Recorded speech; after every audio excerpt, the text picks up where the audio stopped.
क्यों नहीं? हेलो नमस्कार दोस्तों, आपका हमारे इस यूट्यूब चैनल में स्वागत है। अगर आप हमारे चैनल में नए हैं तो प्लीज़ हमारे चैनल को लाइक और सब्सक्राइब करना ना भूलें और हमारे वीडियो को एंड तक ज़रूर देखें।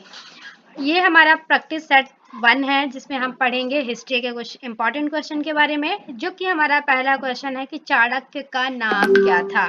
तो आपको पता होगा चाणक्य का जो नाम था वो विष्णुगुप्त था।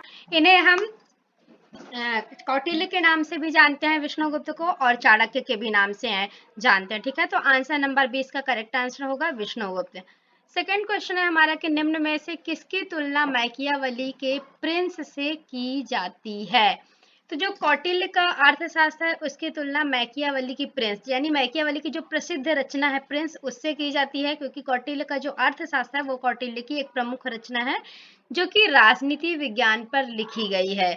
हमारा अगला प्रश्न है दोस्तों कि वह शासक कौन था जिसने राज सिंहासन पर बैठने के लिए अपने बड़े भाई सुशीम की हत्या कर दी थी।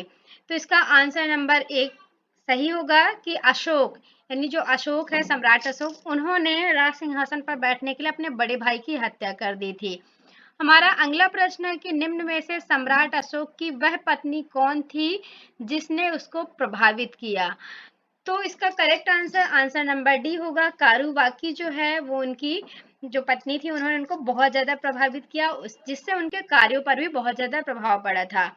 अगला प्रश्न हमारा कि अशोक ने अपने सभी अभिलेखों में एक रूपता से किस प्राकृत का प्रयोग किया था।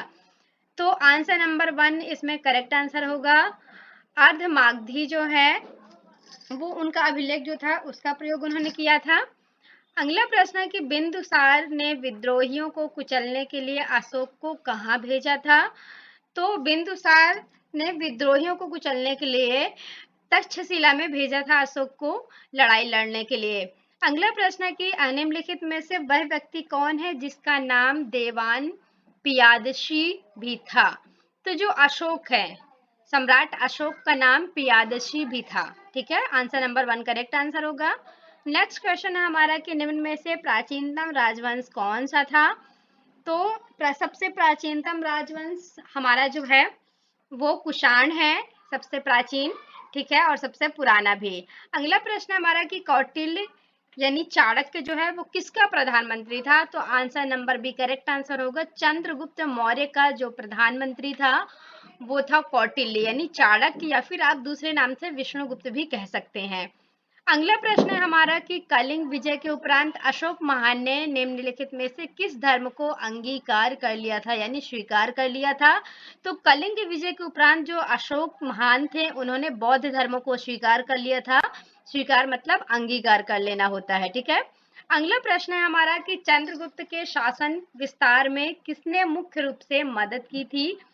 तो चाणक्य यानी विष्णुगुप्त या फिर कहें तो कौटिल्य, उन्होंने चंद्रगुप्त के शासन को विस्तार करने में, उनके शासन को बड़ा करने में, विस्तृत करने में उनकी बहुत ज्यादा सहायता की थी। अगला प्रश्न है हमारा कि सांची किस कला व मूर्ति कला का निरूपण करता है। तो सांची जो है वो बौद्ध कला का निरूपण करता है, और उसी के बारे में उसकी जो मूर्तियां बनती हैं वो बौद्ध धर्म का ही प्रतिरूप होती हैं, उन्हीं के बारे में हमें बताती हैं। अगला प्रश्न हमारा कि प्राचीन भारत का वह प्रसिद्ध शासक जिसने अपने जीवन के अंतिम दिनों में जैन धर्म को अपनाया था। तो चंद्रगुप्त मौर्य जो है इसका करेक्ट आंसर होगा, क्योंकि चंद्रगुप्त मौर्य ने अपने जीवन के अंतिम समय में, जबकि वो मृत्युशैया पर जाने वाला था, तब उसने अपनाया था जैन धर्म को। ठीक है, अगला प्रश्न है हमारा कि मौर्य साम्राज्य की स्थापना किसने की थी। तो मौर्य साम्राज्य की स्थापना चंद्रगुप्त मौर्य ने की थी, ये इसका करेक्ट आंसर नंबर बी होगा। ठीक है, अगला प्रश्न है हमारा कि मौर्य साम्राज्य में प्रचलित मुद्रा का नाम क्या था। तो मौर्य साम्राज्य के समय में जो मुद्रा प्रचलित थी बहुत ज्यादा वो थी पड़। ठीक है, निम्न में से कौन मौर्य वंश का शासक नहीं है। तो जो अजात शत्रु है वो मौर्य वंश के शासक नहीं थे कभी भी। ठीक है, बाकी चंद्रगुप्त मौर्य, अशोक और बिंदुसार ये सभी उसके शासक रह चुके हैं। निम्न में से अशोक का उत्तराधिकारी कौन था। तो आंसर नंबर 1 इसका करेक्ट आंसर होगा। कुमात जो है वो अशोक का उनके बाद उत्तराधिकारी बना था। अगला प्रश्न हमारा कि मुद्रा राक्षस का लेखक निम्न में से कौन है? तो विशाखदत्त इसका करेक्ट आंसर होगा। विशाखदत्त जो है वो मुद्रा राक्षस का लेखक कहा जाता है। ठीक है, मतलब कहा जाए तो इनकी विशाखदत्त की प्रमुख रचना थी। अगला प्रश्न हमारा कि विशाखदत्त के प्राचीन भारतीय नाटक मुद्रा राक्षस की विषय वस्तु क्या थी या तो इसका करेक्ट आंसर नंबर डी होगा कि चंद्रगुप्त जो मौर्य हैं उनके समय में राज दरबार की दुर्विंसतियों के बारे में बताया जाता था, उन्हीं की बातें होती थी। अगला प्रश्न हमारा कि मालवा, गुजरात एवं महाराष्ट्र किस शासक ने पहली बार जीते थे?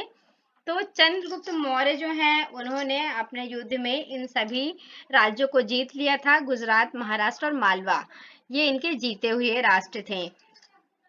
अगला प्रश्न हमारा कि किसने सहिष्णुता, उदारता और करुणा के त्रिविध आधार पर राजवंश की स्थापना की? तो आंसर नंबर 20 का करेक्ट आंसर होगा कि अकबर ने सहिष्णुता, उदारता और करुणा के सभी आधारों पर राजवंश की स्थापना की। यानी अकबर के जो दरबार में, अकबर के शासनकाल में ये सभी चीजें मौजूद थी, क्योंकि वो उदार और करुणामयी थे। अगला प्रश्न है हमारा कि निम्नलिखित में से किस शहर में अशोक के शिलालेख नहीं है? तो पाटलिपुत्र में अशोक के शिलालेखों का वर्णन नहीं किया गया है और उनके क्षेत्र में शिलालेख नहीं है, बाकी सभी जगह पे हैं। फिर अगला प्रश्न है कि अर्थशास्त्र का लेखक समकालीन था। तो अर्थशास्त्र का लेखक चंद्रगुप्त था। ठीक है, उसके पहले जो पहले लेखक थे वो कौन थे? कौटिल्य थे। अगला प्रश्न है हमारा कि नंद वंश के पश्चात मगध पर किस राजवंश ने शासन किया? तो मौर्य वंश के राजा ने शासन किया था नंद वंश के पश्चात मगध में। फिर अगला प्रश्न है और हमारा आखिरी प्रश्न है कि मौर्य काल में शिक्षा का सर्वाधिक प्रसिद्ध केंद्र।